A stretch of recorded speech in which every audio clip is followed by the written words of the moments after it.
Assalamualaikum warahmatullahi wabarakatuh. Waalaikumsalam. Waalaikumsalam warahmatullahi wabarakatuh. Saya Didi Hairunisa. Di sini saya akan menjelaskan tentang penyelesaian sengketa pers. Sengketa pers itu merupakan hal yang sering terjadi dalam kehidupan pers. Dalam penyelesaiannya, sengketa pers seringkali harus berhadapan dengan ketentuan umum pidana yang dimana penanggung-jawabannya juga secara pidana. Hal inilah yang mendasari pentingnya peranan Dewan Pers dalam penyelesaian kasus sengketa pers guna menjamin kebebasan dan kemerdekaan pers. Nah, tadi sengketa pers itu kan hal yang biasa terjadi dalam dunia pers. Ada beberapa metode yang bisa kita lakukan ketika ada salah pemberitaan.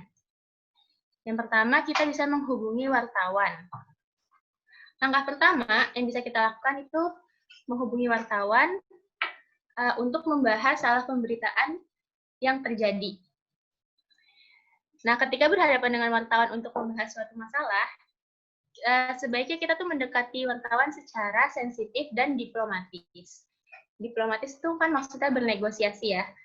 Karena kembali lagi, salah pemberitaan itu belum tentu salahnya wartawan. Terus ketika kita bertindak kasar atau ofensif, mungkin bisa menghilangkan kekesalan kita atas salah pemberitaan tersebut. Tapi nantinya akan merugikan hubungan dengan wartawan. Dan perlu digarisbawahi juga, bertindak sensitif dan diplomatis tidak harus menyembah-nyembah kepada wartawan.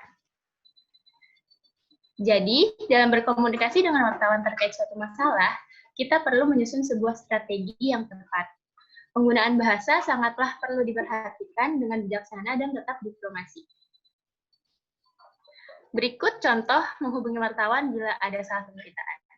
Mungkin kita bisa memulai obrolan dengan wartawan tuh dengan pertanyaan seperti ini.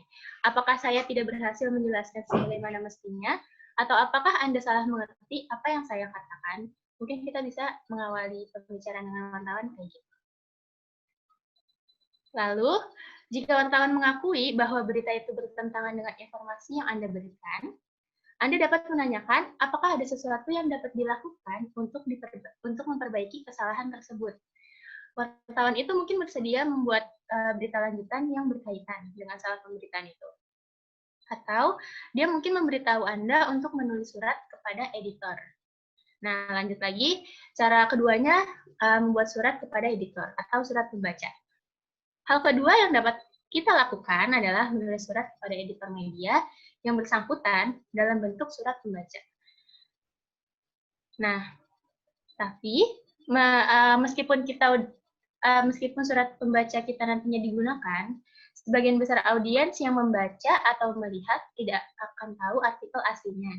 Dan sebaliknya juga, orang yang melihat artikel aslinya yang salah itu tidak akan melihat surat tanggapan Anda. Jadi, rata-rata nih, paling banyaknya surat pembaca kepada editor tuh memberikan perbaikan sebagian. Sebenarnya ini juga langkah-langkah yang gimana ya? Karena kan salah pemberitaan kemungkinan besar udah banyak yang membaca. Jadi ini cuman meminimalisir lagi gitu, kayak cuma mengklarifikasi. Jadi salah pemberitaan itu tetap nggak bisa ditarik karena orang pasti udah ada yang membacanya. Nah, di sini juga ada penarikan kembali cara ketiganya. Penarikan kembali ini hampir selalu muncul tersembunyi di bagian bawah halaman atau di suatu tempat di bagian belakang surat kabar atau majalah. Laporan yang diberi judul salah secara tipikal diperbaiki melalui penarikan di edisi berikutnya. Mungkin sebagian besar orang tidak akan pernah melihat penarikan tersebut meskipun Anda berhasil membuat media mencetaknya. Jadi, penarikan kembali ini biasanya bukan beritanya lagi yang ditarik, tapi lebih ke nanti pas pencetakan berikutnya, mereka tuh ngasih tahu kalau misalkan ada salah pemberitaan di pencetakan yang sebelumnya. Ini lebih ke salah berita kalau di media cetak. Terus berikutnya itu ada persatuan atau asosiasi wartawan. Ini yang keempat. Jadi jika seorang wartawan telah salah melakukan perbuatan tercela Ini beda versi lagi. Kalau misalkan wartawan telah bersalah melakukan perbuatan tercela yang serius seperti tidak jujur, atau dengan memutarbalikkan kebenaran, atau tingkah lakunya ofensif, contohnya memaksa masuk ke tempat pribadi, Anda secara formal dapat mengadu ke Asosiasi Wartawan Profesional. Wartawan di sebagian besar negara terikat oleh kode etik dan dapat menghadapi tindakan disipliner untuk pelanggaran yang serius. Jadi tadi kalau misalkan wartawannya ngelakuin kesalahan yang secara langsung ketika wawancara, itu kita bisa melaporinya ke Asosiasi Wartawan. Dan di sini juga ada Badan Pengatur Media. Di sejumlah negara, termasuk Indonesia, media telah mendirikan badan industri untuk mendengar keluhan dan mengatur sendiri. Dewan Pers di Indonesia sendiri telah beroperasi sejak tahun 2000, pasca dikeluarkannya UU Nomor 40 Tahun 1999 tentang pers.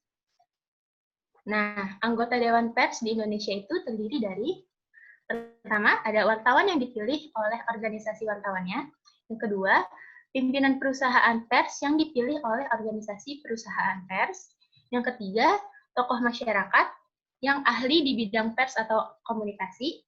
Yang keempat, ada bidang lainnya yang dipilih oleh organisasi wartawan dan organisasi perusahaan pers.